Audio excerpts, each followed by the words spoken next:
मानव विकास के उपागम हम इसमें पढ़ेंगे। 4 उपागम थे। कौन कौन से थे? एक तो पहला क्या था? आय उपागम, है ना। आय का मतलब इसको कहते हैं इनकम अप्रोच। अब इस आय उपागम के अंदर आपको क्या लिखना हो सकता है ये देखना है। ये मानव विकास के सबसे पुराने उपागमों में से एक है। एक तो इसकी ये विशेषता देख लो कि आय उपागम सबसे पुराना है। जैसे कुछ और है लेकिन ये उनमें से एक है। इसमें मानव विकास को आय के साथ जोड़कर देखा जाता है, यानी इसमें जो मानव का विकास है इसको किसके साथ जोड़ा जाता है? आय के साथ जोड़ा जाता है। ये इसकी दूसरी विशेषता होगी। विचारिए कि आय का स्तर किसी व्यक्ति द्वारा भौतिक जारी स्वतंत्रता के स्तर को परिलक्षित करता है। आय का स्तर ऊंचा होने पर मानव का विकास स्तर भी ऊंचा हो जाता है, यानी इसमें इनकम ओरिएंटेड है। ये आय ऊंची है तो विकास अच्छा माना जाता है। आय उपागम की थ्योरी यही है। चलिए, दूसरा है कल्याण उपागम। कल्याण का मतलब कोई ना कोई कंप्लीट डेवलपमेंट, जो सामाजिक, व्यक्ति के शारीरिक स्वास्थ्य संबंधी इस तरह की बातें जरूर आनी चाहिए उसमें। ये उपागम मानव को लाभार्थी और विकासात्मक गतिविधियों के लक्ष्य के रूप में देखता है। ये उपागम क्या करता है? शिक्षा, स्वास्थ्य और सामाजिक सुरक्षा, सुख साधनों, उच्चतर सरकारी व्यय का तर्क देता है कि ये चीजें इसके अंदर डेवलप होनी चाहिए। तब इसको कल्याण आदमी का तभी होगा जब उसको शिक्षित होगा, स्वास्थ्य की बेहतर सुविधाएं होगी, रहन सहन का अच्छा स्तर उसका होगा, उसके बाद इसको ये कल्याण हो सकता है। लोग विकास के प्रतिभागी नहीं किंतु वे केवल निष्क्रिय प्राप्त करता है। सरकार कल्याण पर अधिकतम व्यय करके मानव विकास के स्तर को वृद्धि करने के लिए जिम्मेदार है। तीसरा है आधारभूत आवश्यकता उपागम। आधारभूत आवश्यकता उपागम का मतलब होता है कि प्राथमिक आवश्यकताएं जो व्यक्ति की होती है वो उसको मिलनी चाहिए, है ना। इस उपागम को मूल रूप से अंतर्राष्ट्रीय श्रम संगठन, ये यहाँ पर 2 प्रश्न बनते हैं कि ILO से रिलेटेड उपागम कौन सा है। तो ILO से रिलेटेड है आधारभूत आवश्यकता उपागम, ILO, इंटरनेशनल लेबर ऑर्गेनाइजेशन, अंतर्राष्ट्रीय श्रम संगठन, है ना। इससे संबंधित हो गया। तो इसको अगर आप कुछ इसके बारे में अगर लिख रहे हो तो आपको ये लिखना है कि इस उपागम को मूल रूप से अंतर्राष्ट्रीय श्रम संगठन ने प्रस्तावित किया था। इसको प्रश्न ये भी पूछा जा सकता है कि आधारभूत आवश्यकता उपागम को किसने प्रस्तावित किया था, या ILO, विश्व ये श्रम संगठन ने किसको प्रस्तावित किया था। इस तरह से पूछा जा सकता है। इसमें न्यूनतम आवश्यकताएं जैसे शिक्षा, भोजन, जलापूर्ति, स्वच्छता और आवास की पहचान की गई थी। इसमें मानव विकल्पों की प्रश्नों की उपेक्षा की गई है और परिभाषित वर्गों की मूलभूत आवश्यकताओं की व्यवस्था पर जोर दिया गया। इसके बारे में आप अच्छा एक्सप्लेन कर सकते हैं। आपके पास डाटाज है राधा, जब आप ज़्यादा डाटाज लिखते हो, अच्छे लिखते हो, उचित लिखते हो, तो आपको ज़्यादा नंबर मिलते हैं। कैसे? जैसे आपने आधारभूत आवश्यकता उपागम को अंडरलाइन किया, उसके बाद में लिखना शुरू किया कि इसको प्रस्तावित ILO ने किया था। ILO लिख के आप अंतर्राष्ट्रीय श्रम संगठन आगे लिख देते हैं, ठीक है। अब उसके आगे आप लिखेंगे इसमें न्यूनतम 6 आवश्यकताएं। इसमें न्यूनतम 6 आवश्यकताओं पर बल दिया गया है की बातें की गई है, और 6 आवश्यकताएं आप या तो अंडरलाइन करके लिखते जाओ, या तो उनको अंडरलाइन करके लिखते जाओ, इनको या पॉइंट वाइज पॉइंट लिखते जाओ। एक बार इनको रिवाइज कीजिए। जैसे पहले अपन स्वास्थ्य पे नहीं जाएंगे, पहले देखते हैं भोजन, जल, भोजन और स्वच्छता, आवास। 3 तो देखो ये होती है रोटी, कपड़ा और मकान। रोटी, कपड़ा और मकान, 3 तो आवश्यकता होती है। 3 ही और याद रखनी है। प्राथमिक आवश्यकताएं व्यक्ति की क्या होती हैं? रोटी, कपड़ा और मकान। 3 हो गई ना। तो क्या हो गया? रोटी का मतलब हो गया भोजन, और कपड़ा इसमें है नहीं, इसमें आप आवास हो गया। अब तीसरी इसमें आप जल को ले लीजिए, भोजन, जल, आवास। अब 3 वो होती है जो आपका अगर स्तर ठीक होता है तब आपको जरूरत होती है, वो है तो आपका विकास हुआ है। तो इसमें क्या हुआ? शिक्षा, स्वच्छता और स्वास्थ्य। तो अब आप एक बार इसको मेरे को बता दीजिए। जैसे एक तो हो गया भोजन, एक तो क्या हो गया? भोजन। दूसरा क्या है? जल, हाँ कर सकते हो, या जलापूर्ति भी कर सकते हो, और आवास कर सकते हो। 3 तो ये होगी, क्योंकि इनका 6 का नाम पूछा जा सकता है, 6 के बारे में लिखाया जा सकता है एग्जामिनेशन में। और अब आ गई शिक्षा,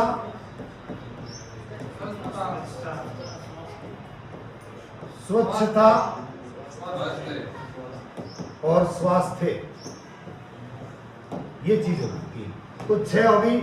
और इसमें किसकी उपेक्षा की गई है, इसमें किसकी, मानव के विकल्पों के प्रश्न की उपेक्षा की गई। इतनी बात अगर आप लिख देते हो तो आपका उत्तर बेहतरीन से बेहतरीन उत्तरों में से एक हो जाता है। तो ये आप इन चीज को नोट कर लीजिए। अब जो आप आंसर नोटबुक में लिखते हो तो इसके आधारभूत आवश्यकता उपागम के आगे 1, 2, 3 पॉइंट लगा के ये चीजें आप जरूर लिख देना। तीसरा है क्षमता उपागम। इस उपागम का संबंध अमर्त्य सेन से है, तो ये भी आपके पास अच्छा पॉइंट बना। ऐसा कौन सा उपागम है जिसका संबंध अमर्त्य सेन से है? एशिया के प्रख्यात अर्थशास्त्री अमर्त्य सेन से जिस उपागम का संबंध है उसका नाम क्या है? क्षमता उपागम।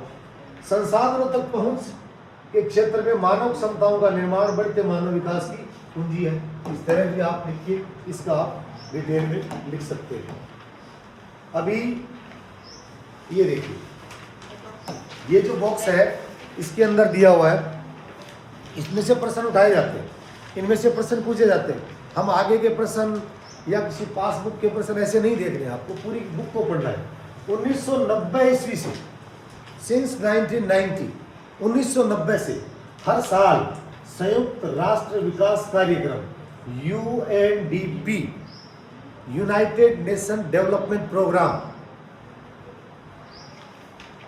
United Nation Development Programme UNDP मानव विकास प्रतिवेदन प्रकाशित कर रहा है। ये प्रश्न परीक्षा में पूछा गया और पूछा जाता है। तो यहाँ आपका प्रश्न ये बनता है कि ये मानव विकास प्रतिवेदन हर साल कौन प्रस्तुत करता है? तो आप इसका आंसर दोगे संयुक्त राष्ट्र विकास कार्यक्रम, ब्रैकेट में लिख देंगे UNDP। और कब से है ये पूछो या ना पूछो, आपको पता है तो 1990 लिख देना, पता नहीं है तो गलत साल आपको नहीं लिखना, ठीक है। अब है ये प्रतिवेदन मानव विकास के स्तर के अनुसार सभी सदस्य देशों की कोटि क्रमानुसार सूची उपलब्ध कराता है। और मानव विकास सूचकांक और गरीबी सूचकांक UNDP द्वारा प्रयुक्त मानव विकास मापन के 2 महत्वपूर्ण सूचकांक, मानव विकास सूचकांक और गरीबी सूचकांक, ये इसके महत्वपूर्ण सूचकांक है जो ये जारी करता है। ये जारी कैसे करता है? ये इसके अंदर इनकी सूची जारी कर देता है। ये देश टॉप पे है, ये बिल्कुल लो लेवल पे है और ये मिडिल में, ये इस तरह से। तो ये चीज क्लियर होगी, है ना? संबंधित कहां से आ गया जी? ओके, अब है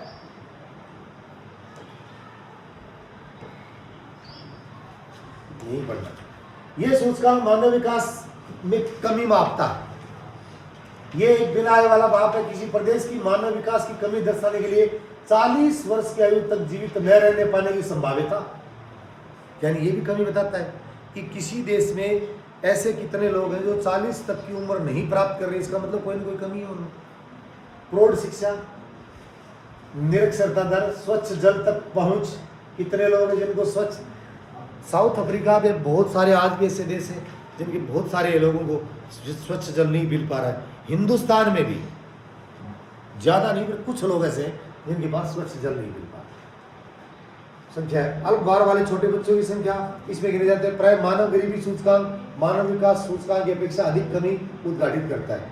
मानव विकास के इन दोनों मापों का संयुक्त अवलोकन किसी देश की विकास की स्थिति का यथार्थ चित्र प्रस्तुत किया जा सकता है, पता चल जाता है। मानव विकास को मापने की विधियां निरंतर परिष्कृत हो रही है। शुरुआत में बनाई, इसमें ये गड़बड़ है, थोड़ा और सुधार कर दिया, इसमें ये डाटा कलेक्ट करो, इसमें ये आना चाहिए, तो परिष्कृत होती जा रही है, अपडेटेड होती जा रही है। मानव विकास के विभिन्न तत्वों को ग्रहण करने की नूतन विधियों का अनुसंधान हो रहा है। शोधकर्ताओं ने किसी क्षेत्र विशेष में भ्रष्टाचार के स्तर और राजनीतिक स्वतंत्रता के बीच संबंध ज्ञात किए। राजनीतिक स्वतंत्रता सूचकांक सर्वाधिक भ्रष्ट जो लोग हैं, देश हैं, उनकी सूची पर चर्चा हो। क्या आप मानव विकास के संबंध के बारे में सोच सकते हैं? इसमें देखिए, ये भी कई बार पूछा जा सकता है। भूटान एक देश है छोटा सा इधर मैप पे देख लीजिए, जो नेपाल के पास, हाँ नेपाल के पास है, वो देश अकेला देश है जिसमें सकल राष्ट्रीय प्रसन्नता, ग्रोस नेशनल हैप्पीनेस, GNH, सकल राष्ट्रीय प्रसन्नता को देश की प्रगति का आधिकारिक माप घोषित किया है। और कोई देश ऐसा नहीं है जिसने अपनी विकास का या प्रगति का सूचकांक में इसको शामिल किया। इसने ये भूटान ने ये मापा है कि खाना किसको मिल रहा है, कौन कैसा रख रहा है। हो सकता है कि बहुत अमीर होगा, लेकिन खुश कितने लोग, विकास के मापन में इसको भी शामिल किया कि खुश कितने हो सकता है आप अमीर होंगे। तो ये भूटान एकमात्र देश है जिसने सकल राष्ट्रीय प्रसन्नता को देश की प्रगति का आधिकारिक माप घोषित किया। भूटानियों ने अपने पर्यावरण और सांस्कृतिक आध्यात्मिक जीवन को अधिक पहलुओं पर भौतिक प्रगति और प्रौद्योगिकी विकास में होने वाली संभावित नुकसान को सतर्कतापूर्वक ध्यान में रखकर अपनाया है। ये उन्होंने कहा कि हमने प्रोग्रेस तो कर ली, लेकिन इससे प्रौद्योगिकी का प्रयोग करके, भौतिक प्रगति करके, भौतिक यानी संसाधन हमने काफी अपना लिए, प्रौद्योगिकी का प्रयोग करके हमने प्रकृति को, पर्यावरण को नुकसान पहुंचा दिया, तो हमें शुद्ध हवा ही नहीं मिल रही है। पैसे बहुत पड़े हैं, ऑक्सीजन के सिलेंडर से आपको सांस लेना पड़ रहा है।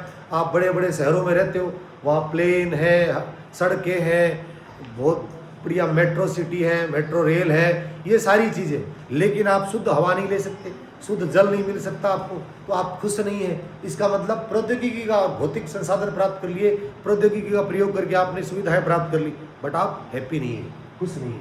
ये सकल राष्ट्रीय प्रसन्नता हमें विकास के आध्यात्मिक, भौतिकता और गुणात्मक पक्षों को सोचने के लिए प्रोत्साहित करती है। अंतर्राष्ट्रीय तुलनाएं, मानव विकास की अंतर्राष्ट्रीय तुलनाएं इंटरेस्टिंग है। प्रदेश में आकार और प्रति व्यक्ति आय का मापन विकास के प्रत्येक संबंध नहीं है। प्राय मानव विकास से बड़े देशों की अपेक्षा छोटे देश कार्य बेहतर कर रहे हैं। इसी प्रकार मानव विकास की अपेक्षा निम्नतम राष्ट्रों का कोटिक्रम धनी पड़ोसियों से ऊंचा रहा है। उदाहरण के तौर पर अपेक्षाकृत छोटी अर्थव्यवस्था होते हुए भी श्रीलंका, ट्रिनिडाद टोबैगो मानव विकास सूचकांक में भारत से ऊंचे है। श्रीलंका छोटा सा देश, टोबैगो, ट्रिनिडाद ये बहुत छोटे देश, लेकिन इनका मानव विकास सूचकांक अच्छा है भारत की बजाय। अर्जित मानव विकास के स्कोर के आधार पर देशों को 4 समूह में वर्गीकृत किया गया है। यहाँ हमें थोड़ा सा ध्यान देना पड़ेगा, हम इसको थोड़ा सा याद करेंगे, दिमाग में समझेंगे कि क्या चीज़ है। देखिए, जो मानव विकास सूचकांक है उसका स्कोर है 0 से 1 तक, बस पूरे देश आ जाते हैं इनमें। इसी इंडेक्स में SDI ह्यूमन डेवलपमेंट इंडेक्स का जो स्कोर है वो 0 से 1 है। इसमें एक अति उच्च है, एक निम्न है, एक उच्च है और एक मध्यम है। ठीक है, ये हमें देखना है। तो जो अति उच्च है वो है 800 से ऊपर, आसान है याद रखना। अति उच्च है वो 800 से ऊपर है, और इसकी संख्या और ही आसान है, 2 छक्के 66 है, यानी 0.8, और इसकी संख्या देश कितने हैं? 66 देश है। हम नहीं है इसमें, इंडिया नहीं है इसमें। ठीक है, 66 तक तो आप नंबर को ले आए। अब देखो, उच्च के अंदर 0.700 से 0.799 के बीच, यानी 8 तक तो था ही, 8 तक तो था। अब 8 या 8 से ऊपर था, 8 और नीचों की होसी, उल्टा लिखा हुआ है इसमें। इसको ऐसे लिखना चाहिए था 0.799 से 0.7 तक, ऐसे लिखना चाहिए था।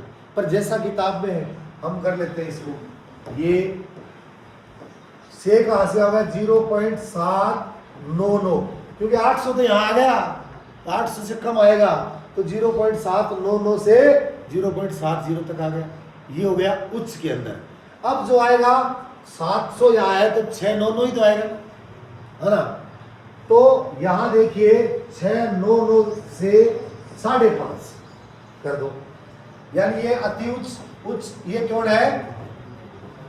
मध्यम। मध्यम को भी याद कराने का तरीका बताऊंगा आपको एक। अच्छा वाला याद रह जाएगा।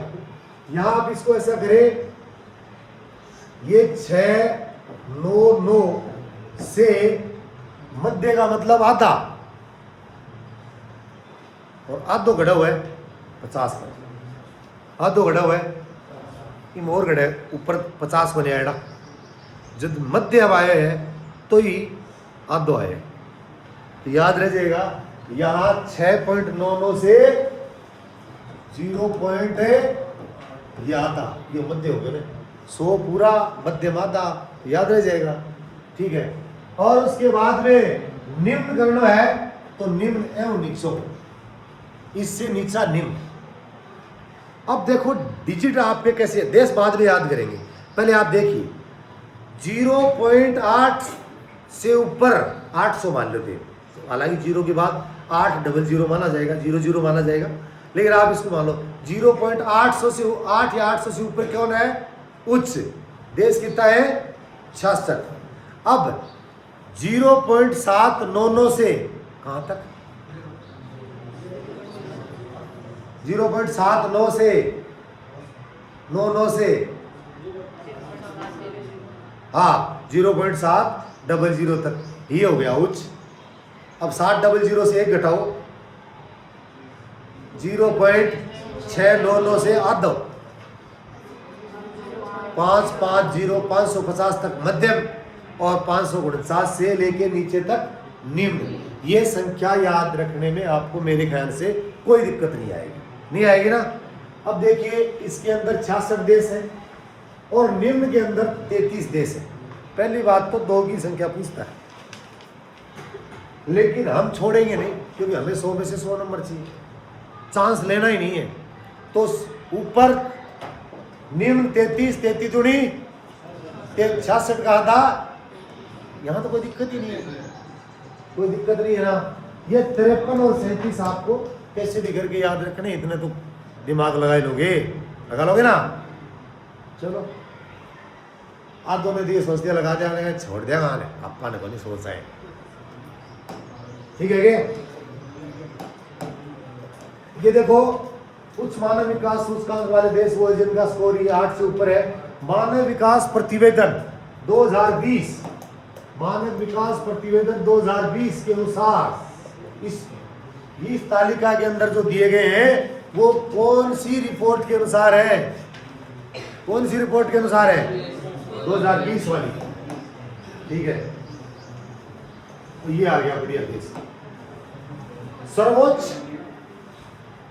उच्च मूल्य सूचकांक वाले 10 देश, ऐसे देश जिनका ये SDI human development index, listen to me, concentrate, ऐसे देश जिनका उच्च स्कोर उच्चतम है, उनके अंदर नॉर्वे 1 नंबर पे, नॉर्वे, और नॉर्वे वैसे भी 1 नंबर पे, आपको पता है 1 नंबर पे कैसे है नॉर्वे। दुनिया का सबसे ऊपर जो नॉर्थ पोलर के पास जो देश है, जिसमें मध्य रात्रि का सूर्य दिखाई देता है, ऊपर से ऐसे मुड़ा हुआ है, तो 3 देश हैं जिनको स्कैंडिनेवियन कंट्रीज कहते हैं। उनका नाम क्या क्या है भाई, नॉर्वे, स्वीडन, फिनलैंड। उनमें नॉर्वे सबसे ऊपर है। ठीक है, नॉर्वे वैसे 1 नंबर आ गया। अब 1 नंबर पूछता है, 2 नंबर आयरलैंड। प्रश्न ये पूछ लेता है कि किन्हीं 2 उच्च स्कोर वाले देशों के नाम लिखो। आप नॉर्वे, आयरलैंड, इनमें से कुछ भी लिख सकते हो, और ये डेनमार्क तक है। ठीक है ना, डेनमार्क तक है। ऑस्ट्रेलिया भी आ गया इनमें, हम तो बहुत लेट आएंगे, हमें इतनी जल्दी नहीं है। उच्च मानव विकास सूचकांक में 53 देश आप पाएंगे कि शिक्षा स्वास्थ्य सेवाओं को उपलब्ध कराना सरकार की महत्वपूर्ण प्राथमिकता है। और ये जानना महत्वपूर्ण है कि उच्चतर मानव विकास वाले वे देश जहाँ सामाजिक खंड में बहुत निवेश हुआ है, लोगों को सुशासन और उच्चतर निवेश में इस वर्ग के कई देशों को अन्य देशों में सर्वथा अलग कर दिया गया। ये ज्ञात करने का प्रयत्न कीजिए कि देश की आय का कितना प्रतिशत इन सेक्टरों पे खर्च हुआ है, स्वास्थ्य पर, शिक्षा पर, इन पे, या स्वच्छ जलापूर्ति पर कितना हो रहा है, ये भी ज्ञात कीजिए, कोशिश कीजिए देशों का सवाल। आप देखेंगे कि इनमें से अनेक देश साम्राज्य शक्तियां रही है। इन देशों में सामाजिक विविधता की डिग्री भी उच्च नहीं है।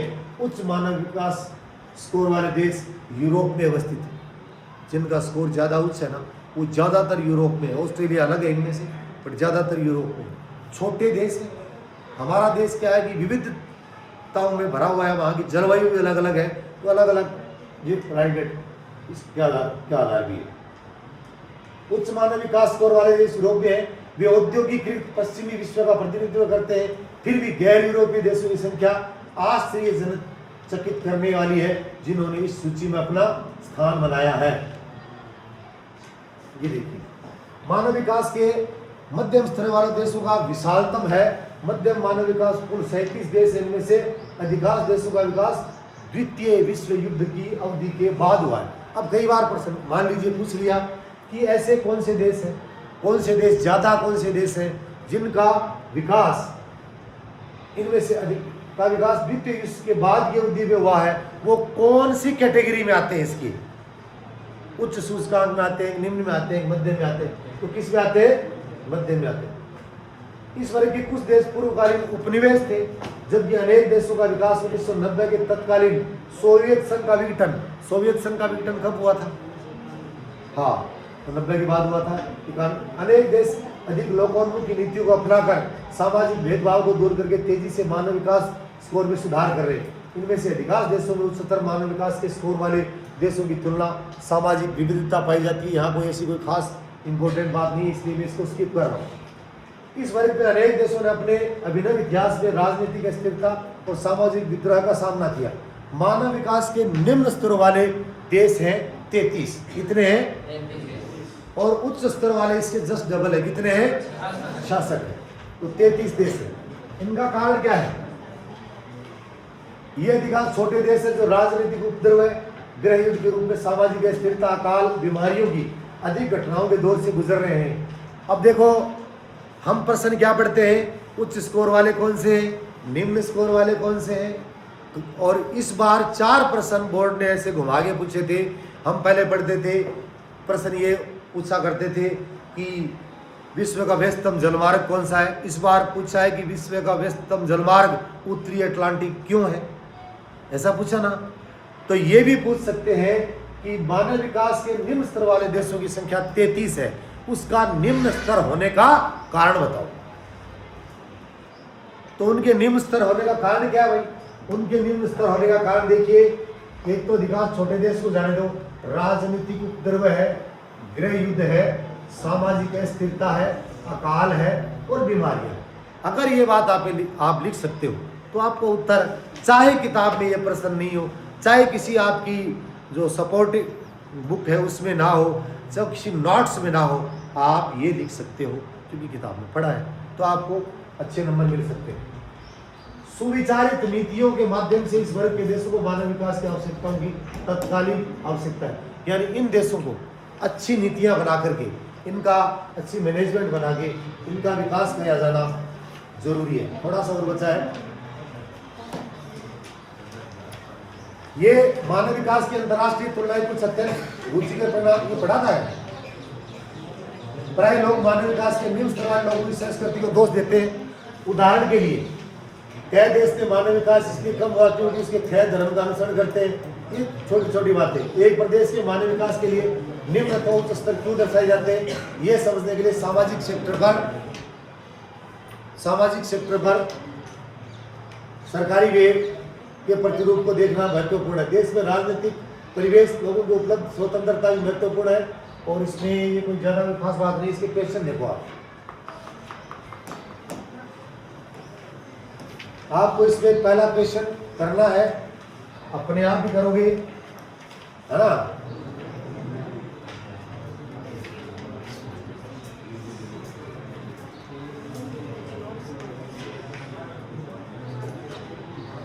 ये सारे प्रश्न करने आप, बड़े नहीं करने, ज्यादा छोटे करने।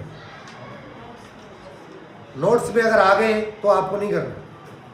जैसे मान लीजिए उपागम आ गए, जैसे हमने पढ़ते समय नोट्स बनाए थे, उसमें अगर आ गए तो होमवर्क में नहीं करना। स्तंभ, 4 स्तंभ अगर आ गए तो इसमें नहीं करनी, इसमें स्तंभ का प्रश्न ही नहीं होगा, है ना। ठीक है, ये है। तो इस तरह से आप मंडे को काम कर लेना।